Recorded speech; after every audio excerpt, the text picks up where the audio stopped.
Beliau berada di rumah Adipati Blambangan.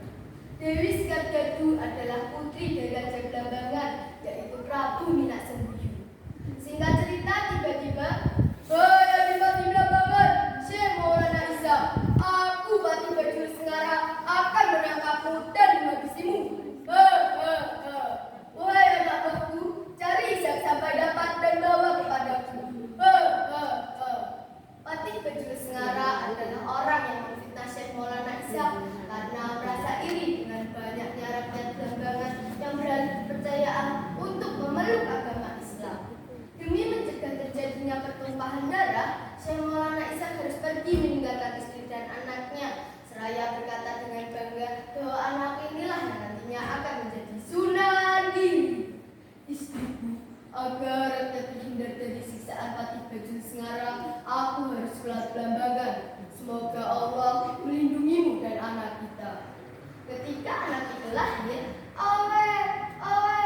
ternyata bertepatan dengan mewabahnya penyakit di Blambangan. Melihat hal itu, Patih Bajul Sengara mulai kembali berulah dengan cara menghasut Raja Blambangan.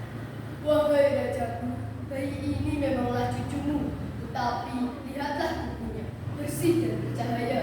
Hamba yakin cahaya dari bayi ini yang nanti akan membawa hawa panas yang melanda kerajaan kita. Hamba harap bayi ini dapat dilenyapkan saja dari kerajaan kita." Dalam pengaruh hasutan Patih Bajul Sengara, akhirnya sang raja meletakkan cucunya dalam peti dan membuangnya ke samudra.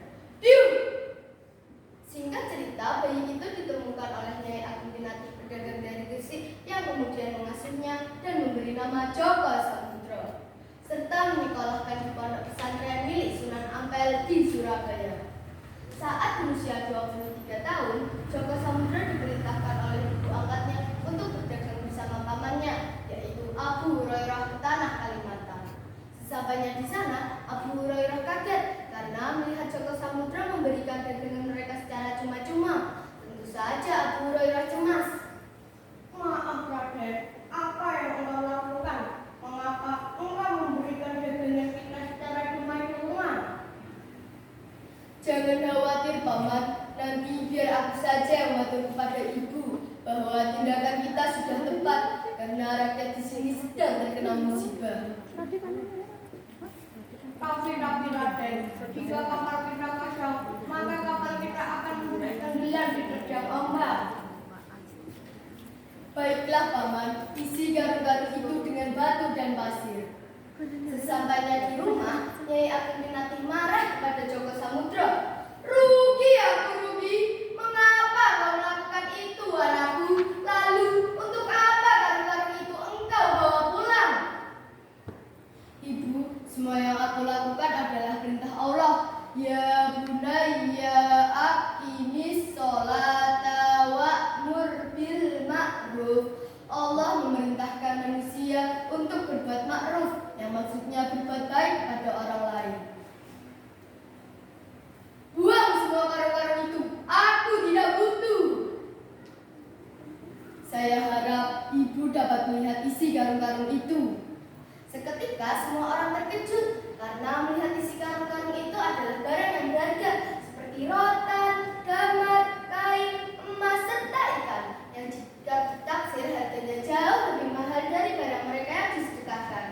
Setelah kejadian itu, para pedagang berlomba-lomba untuk bersedekah dan berzakat. Singkat cerita, Joko Samudro mendirikan pesantren di desa Sidomukti yang letaknya di atas bukit dan memberi nama pesantren itu adalah Pesantren Giri. Dari situlah Joko Samudro dikenal dengan sebutan Sunan Giri. Dari cerita tersebut, kita dapat mengambil pelajaran yang baik.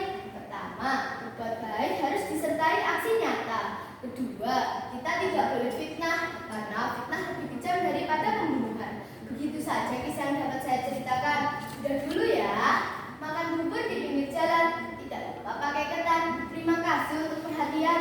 Mohon maaf untuk kesalahan. Jika ada semut di ladang, boleh saya